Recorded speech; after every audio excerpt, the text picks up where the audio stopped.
On today's podcast, we're going to be talking about how a church handled a situation when one of its leaders, their teenage daughter, wound up pregnant. Coming up.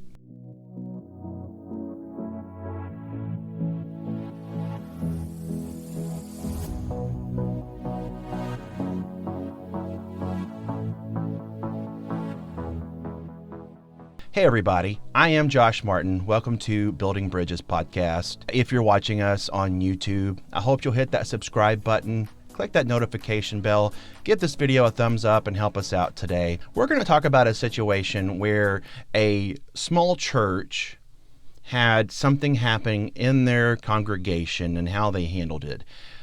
A deacon in this church had a teenage daughter who had sex outside marriage, wound up getting pregnant. And as the situation unfolded, what the church, the pastor, and the people in the church thought needed to be done was that this teenage girl needed to come before the congregation and confess what she had done and ask forgiveness.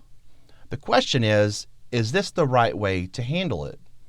What happened after this unfolded was the deacon of that church wound up leaving that church. That family left that church over this incident, and it took a very long time for them to get plugged in anywhere else.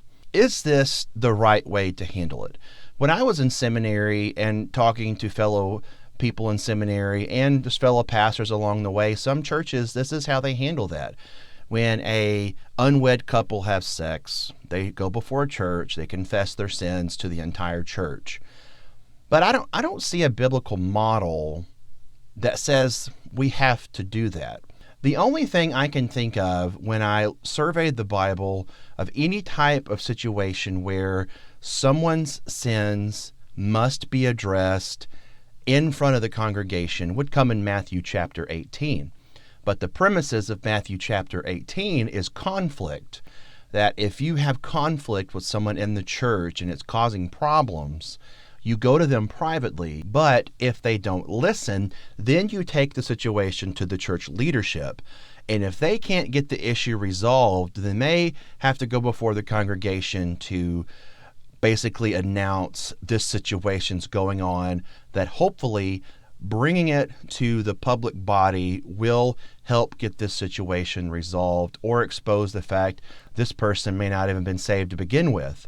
That's the only time that I see this situation where someone has to come forward and admit what they have done. And as I thought about this teenage girl, I mean, think about it. If you're a teenager, you're living in the moments now. But if you're an adult, you remember your teenage years was great emotional and hormonal conflict.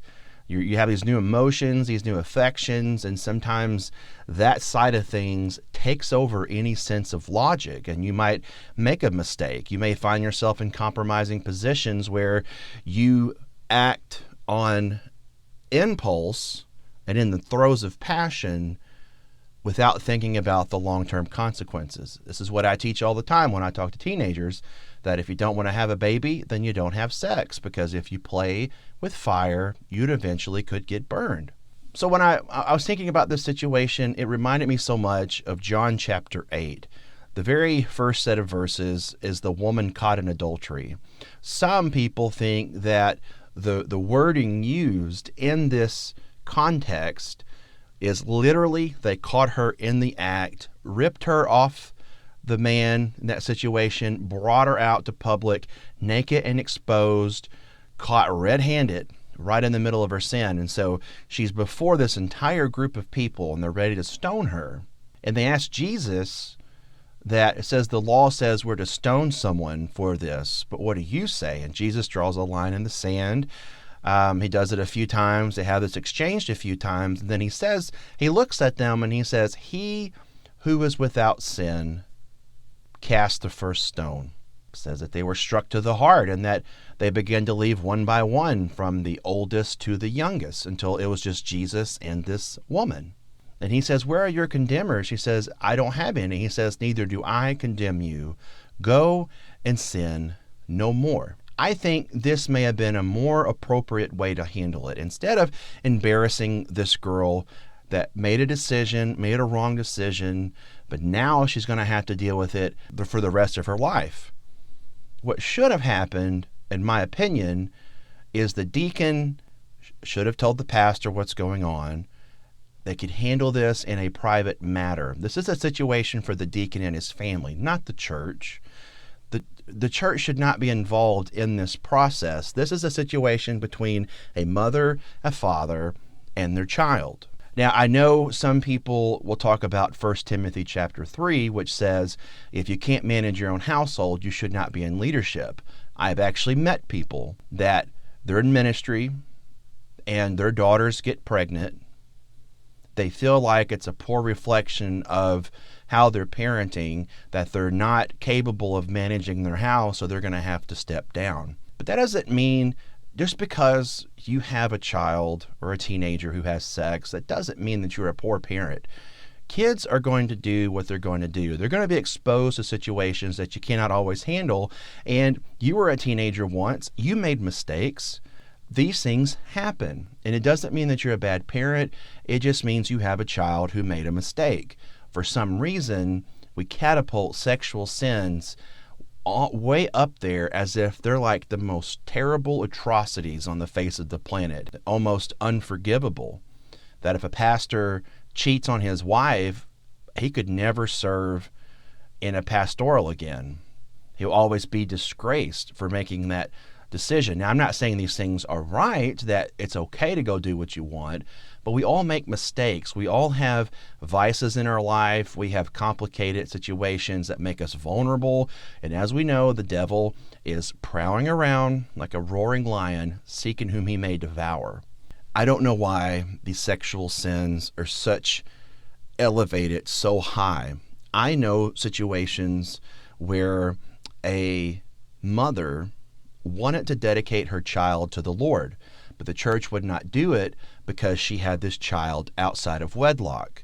Well, it's not the child's fault for the mother's sin. We have to be mindful that we don't just shame and guilt people for their mistakes. And as I thought also about the stone, casting the first stone, I wonder in that congregation how many of those people had committed sexual sins. How many of those have had sex outside of marriage, or had fooled around, seen other people unclothed, done things that were borderline too much? Do those people need to come forward and confess their sins? That pastor, if he's done something like that, does he need to come forward and confess those sins? I don't know why we feel that shame is the way to deal with mistakes, especially this mistake. This was an incident that happened. It's a family matter. That's how it should be addressed. This isn't a church matter. A church should not be involved in a situation like this. They should help this deacon, help their family. Don't excuse the behavior. I'm not saying that, but this is a girl who's now pregnant, who's now going to need a support system, who's going to need help learning how to mother, but their church has disgraced her to where this family left. Why do we feel like this is what needs to be done to address this sin? Why can't these people confess their sin to their parents, God forgive them, and they can move forward with their life and do the best they can, living a life of redemption, forgiveness, mercy, and grace? Because that's what this kind of situation needed. You guys have a blessed day.